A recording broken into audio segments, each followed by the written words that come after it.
What's going on, everybody? Welcome back, welcome back, welcome back. There is a lot to get into, um, so we will most certainly get into it. So, as usual, this is My Political Truth, and my name is Jerry Tomchinsky. Welcome, everybody. You could join me here every single night. Actually, no, Monday, Tuesday, Thursday, and Friday at 7:30, where I talk to you about all the political doings of the day, all the top stories that I think are the top stories that the mainstream media won't cover. You guys already know how I feel about the mainstream media. So today we are going to we got our stories. We got the Breonna Taylor indictment that came in. Um, we got we got the unrest nationwide once again. This is exactly what they want. This is exactly what they have been waiting for. This is exactly what they need. Um, these people, and when I say these people, I'm talking about the Democrats, they are just a complete disaster. They are hypocrites of the highest realm. They are just god awful people, and it's mind boggling to me. So the the Kentucky DA Daniel Cameron came out yesterday and stated that there was going to be only one charge for one of the officers for wanton endangerment. That's what that charge is. Um, Basically, they are holding they're holding him on $15,000 bond, uh, and of course they start skitzing out.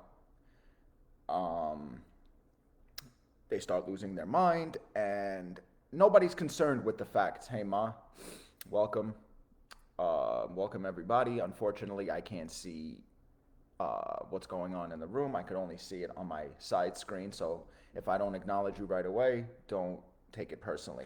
So, as usual, Facebook is trying to do the whole shadow ban thing. That's, to be expected.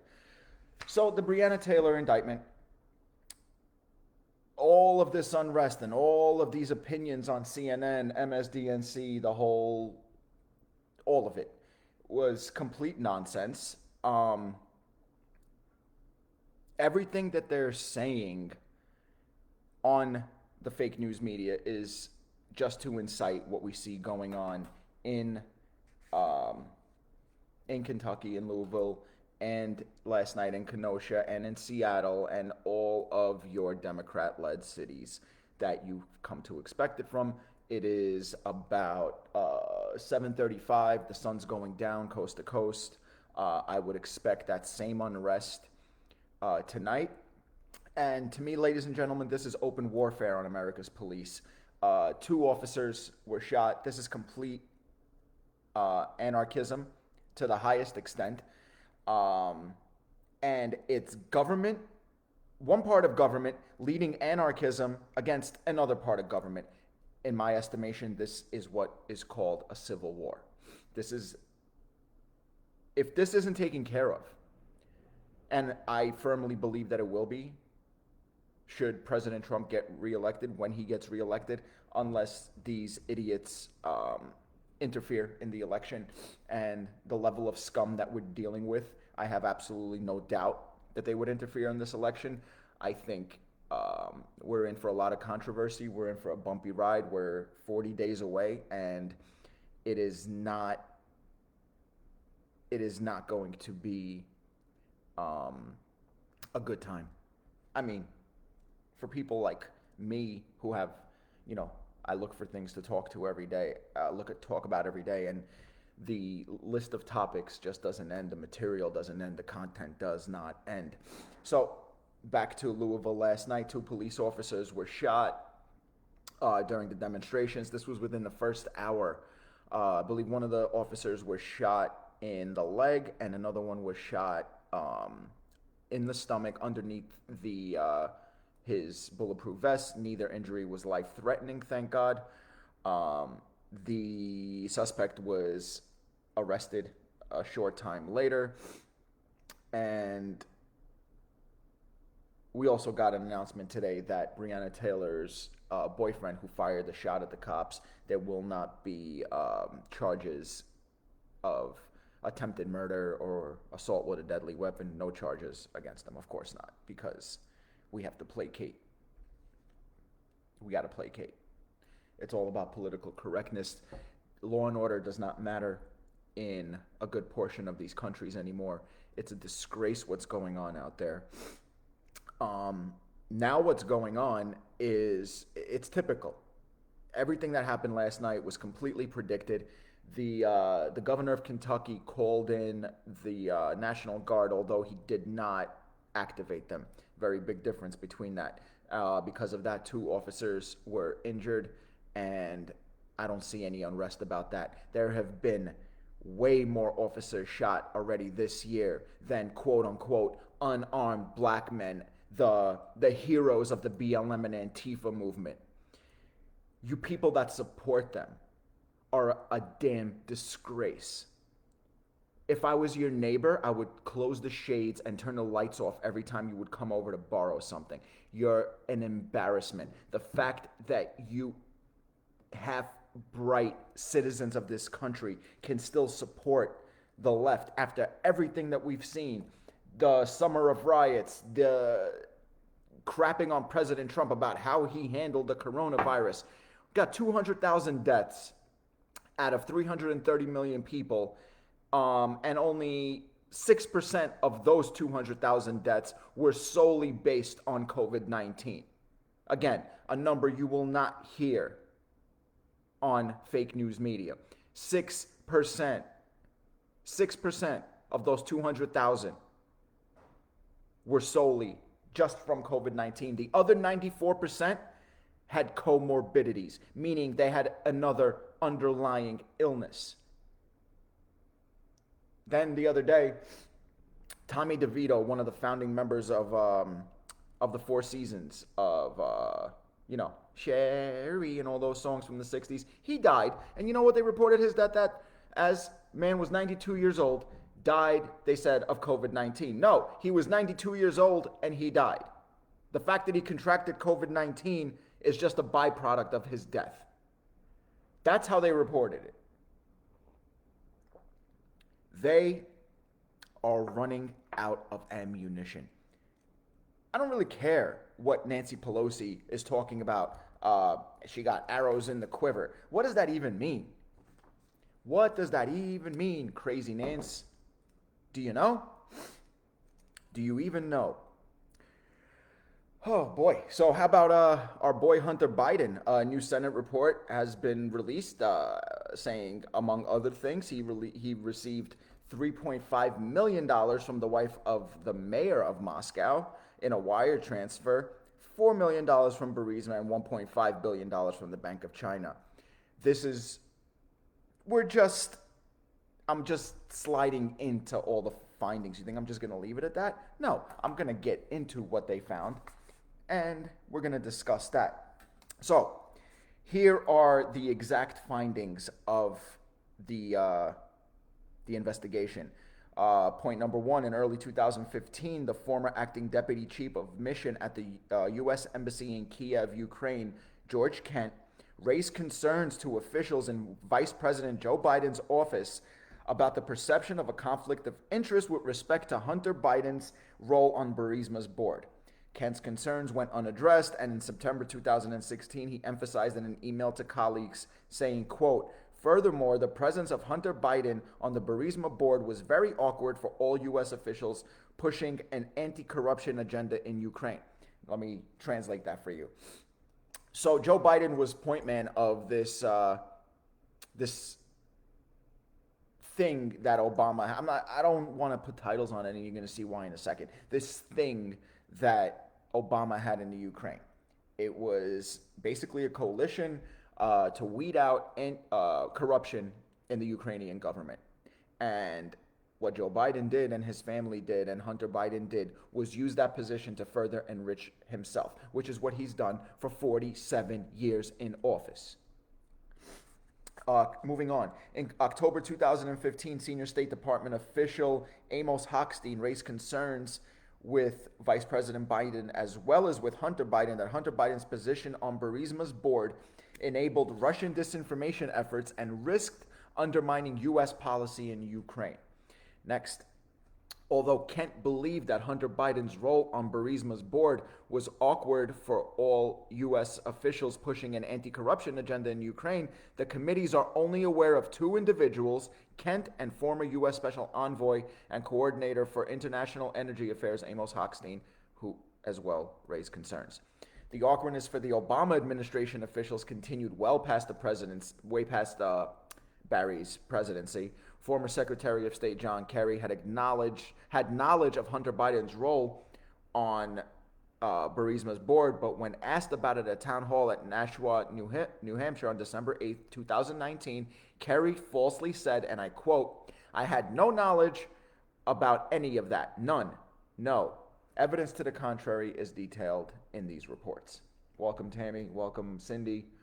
Welcome, Unc. Wifey. Welcome. Next, Hunter Biden was serving on Burisma's board, supposedly consulting on corporate governance and transparency when Zlochevsky allegedly paid a $7 million bribe to officials serving under Ukraine's prosecutor general Vitaly Yarema to shut the case against Zlochevsky.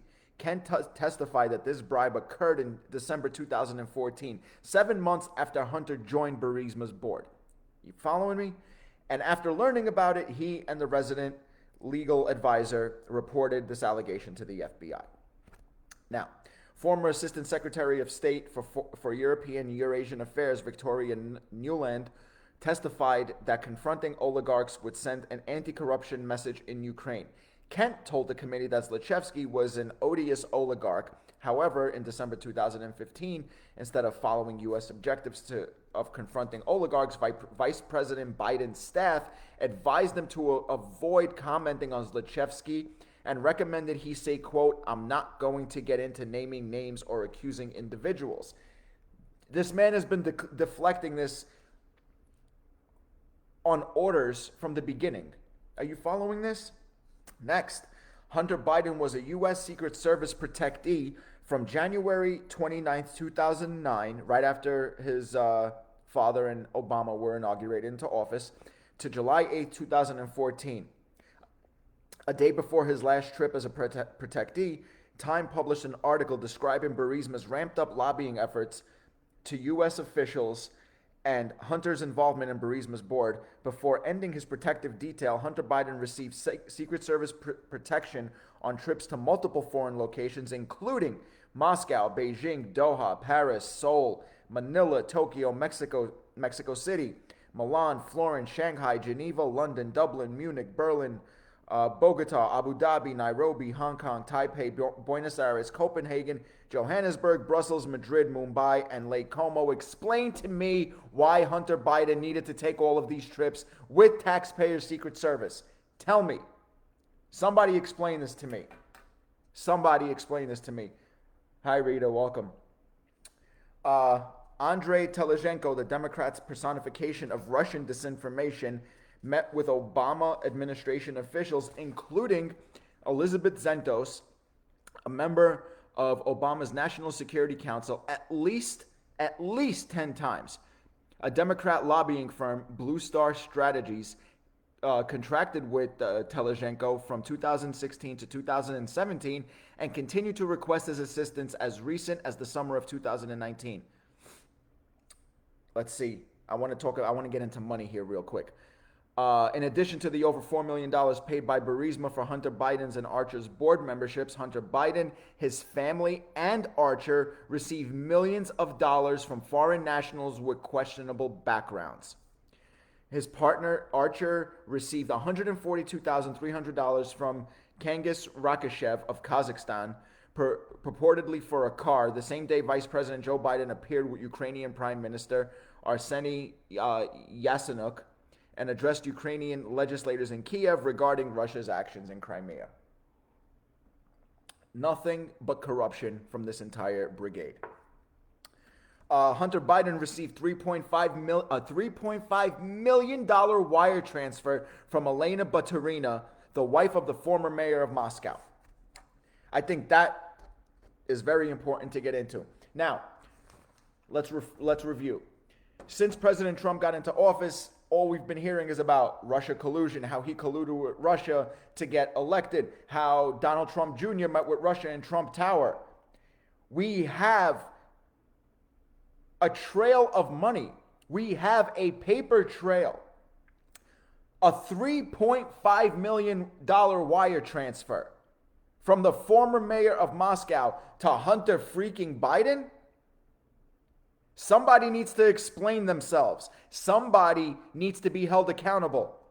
Ladies and gentlemen, Joe Biden should be suspended and disqualified from running for the presidency of the United States with all of these revelations. We all knew about this. Now this stuff is in writing. It's in writing. Hunter Biden opened a bank account with Gangwon Dong to fund a $100,000 global spending spree with James Biden and Sarah Biden. James Biden is Joe Biden's brother. Sarah Biden is his brother's wife. Hunter Biden had business associations with Yi Jianming and Gangwon Dong and other Chinese nationals linked to the communist government and the People's Liberation Army. Those associations resulted in millions of dollars of cash flow. The exploits of Hunter Biden are already, I guess you want to call them legendary in DC. He's basically the heir to the family dynasty. I use that term very loosely because his brother Beau died. We'll get into that in a minute. So let's look at his exploits, okay? He was booted out of the Navy after testing positive for cocaine, right? Having his personal information revealed in the hack of adultery clearinghouse, Ashley Madison, he blamed Russia. Pause. This man got almost $4 million from Russia. His Ashley Madison account gets hacked, and he blames Russia because he doesn't know what to do. He literally doesn't know what to do. He had an ugly divorce which revealed basically his background with drugs and hookers. Drugs and hookers. He also wasted no time in rushing to jump in bed with his dead brother's widow after his brother Beau tragically died of brain cancer. Now, not only did he jump into bed with his dead brother's wife, he was sleeping with his cancer-afflicted brother's wife before his brother died. This is the kind of human being Hunter Biden is. This is the kind of family the Biden family is. Ladies and gentlemen, you will not hear this on the fake news media. However, the Senate is not letting this go. All of this information was sent over to the FBI, to the DOJ. This investigation will persist. But the fact that they can allow Joe Biden to continue running for president, can you imagine if one of Donald Trump Jr. or Eric Trump or Barron or Tiffany or Ivanka got caught doing something like this? So this morning, I think it was this morning or yesterday, Joe Biden was asked about his son's, the revelations that came out, and this was his response. This is phenomenal.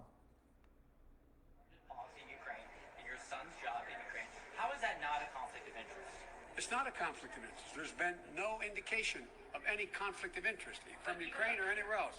Period. I'm not gonna respond to that. Let's focus on the problem.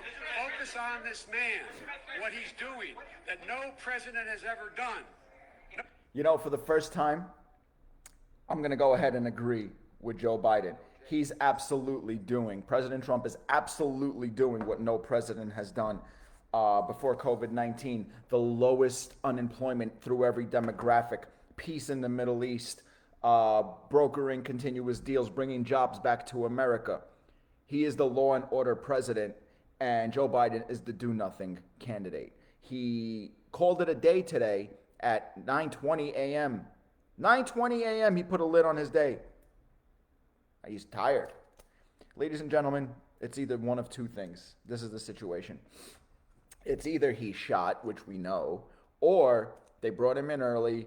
They're going to, something is going to be revealed in the next, there's no way they're going to allow him to get on stage with President Trump, ladies and gentlemen. Something is going to happen. He's going to be COVID-19 positive. He's going to be HIV positive. I don't know, something. So we all know what Crazy Nancy said. She said that she has the right to impeach President Trump every day with the arrows in her quiver. So House Minority Leader Kevin McCarthy, Republican, on Wednesday threatened to introduce a motion to oust House Speaker Nancy Pelosi if she attempts to impeach President Donald Trump or Attorney General Bill Barr as a delay tactic to prevent the Senate from confirming Trump's Supreme Court nominee. Let's look at some comments. Tammy says, Hunter is doing what they call crawling into bed with the enemy. They thought they could keep it a secret, maybe leaked by Harris. Please, this has been public knowledge, Tammy, about Hunter and his exploits for a while. It was just a matter of a proper investigation and, getting this in writing by the proper people because, Joe Biden's had an open investigation in the Ukraine since the beginning of his candidacy. I spoke about it in one of my very first lives back in June. I want to know how a man could continue running for president when there's an open criminal investigation for him. Doesn't matter if it's not in the same country. Should a person running for president have an open criminal investigation going on anywhere? I don't think so. So moving on with this Kevin McCarthy threatening Nancy Pelosi. Democrats are rushing Pelosi to impeach Trump or Barr. It doesn't matter. It doesn't matter because they don't have any proof or any reason to impeach either one of them. So they want her to rush and impeach the both of them, one of them, whatever, to stall the president from filling Ruth Bader Ginsburg's seat before the election. This all came to fruition on Sunday when Pelosi appeared on ABC's This Week, and she said, quote, "We have our options. We have arrows in our quiver, and I'm not about to discuss right now." That's what she said. That's how she sounded, too.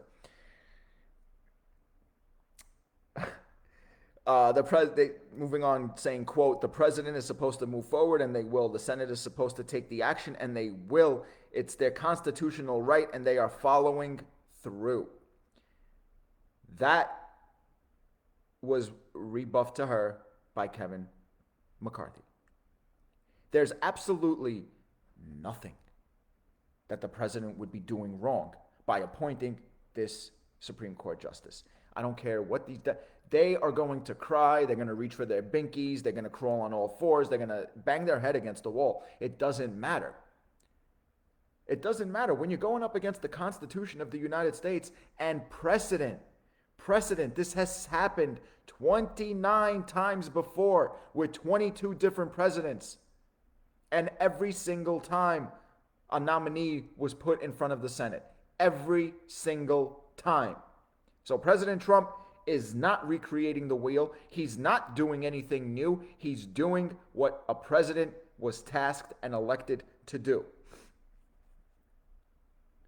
Kevin McCarthy continues saying, quote, "And I will make you this one promise. Listening to the speaker on television this weekend, if she tries to move for an impeachment based upon the president following the Constitution, I think there will be a move on the floor to no longer have the question of her being speaker. She may think she has a quiver. We do too." Nancy, these people aren't going to take this anymore. They're just not. Last topic for the night. I thought this was very important. Military mail-in ballots cast for President Trump found discarded in the battleground state of Pennsylvania. Yeah. So, ballots issued, mail-in ballots by U.S. military were found thrown out all voting for President Trump. Listen, ladies and gentlemen, it's becoming more and more obvious that Election Day 2020, 40 days from now, is going to be a cluster of epic proportions. If the widening use of mail-in ballots continues, there has been nothing but problems with these ballots. There have been over 1,000 criminal charges filed against mail voter fraudsters, coast to coast. I promise you, you're not going to hear that on CNN or any of the fake news media. They don't want that to be public. They want to scare people into voting by mail. And if this coronavirus pandemic scare tactic doesn't work, I promise you, they're going to try to send out these savages, these BLM savages, these animals out to voting locations to try to intimidate voters into voting for Biden. Then they're going to try, and this is exactly what they're talking about Joe Biden not conceding to President Trump when President Trump wins in a landslide, which he will, ladies and gentlemen. Listen, I move around a lot. I drive around a lot. I go into different neighborhoods. I see a lot of different things. I don't see many Biden-Harris yard flags. I don't see any bumper stickers. I could see maybe one out of every 100 cars, maybe. There's no enthusiasm for this ticket. All it is a corrupt political team that is being pushed by the media to make them look not corrupt and to legitimize them. There's nothing legitimate about this Democrat Party. They've been having an all-out assault on our president for 4 years. They have not accepted a single thing that he did. While fighting off a barrage of false accusation after false story, after lie, the president still managed to do more than any other president before him. Why is that? But yet these people with the Trump derangement syndrome, they don't care what he's done. They're willing to take their cities burning down. You want to know why? Because most of them are going to just leave. People from New York City, if they're already living in New York City, ladies and gentlemen, I mean in Manhattan, they could probably afford to leave. And most of them have. So they'll cast their Democratic ballots from Vermont or wherever they are, wherever they're hiding. The same people that they support are the very same people they're scared of. This will be an unmitigated disaster if we allow them to rig this election. Because there's absolutely no way that they could win this election straight up. There's just no way. Thank you for joining. 30 minutes goes by real quick, ladies and gentlemen. And as usual, I'm going to end this off with a quote. This comes from Thomas Paine. He says, quote, "The duty of a true patriot is to protect his country from its government." Ladies and gentlemen, that couldn't be more accurate for a time like this. But the government that we're protecting ourselves from are the Democrats, are the socialists, are these crazy, sick in the head progressives and liberals. That's who we need to protect ourselves from. So with that, I bid you a good night. I will see you guys tomorrow, 7:30, last show of the week. I'm sure there's going to be a bunch to talk about, so I'll see you tomorrow night, 7:30, Trump 2020. Have a good night.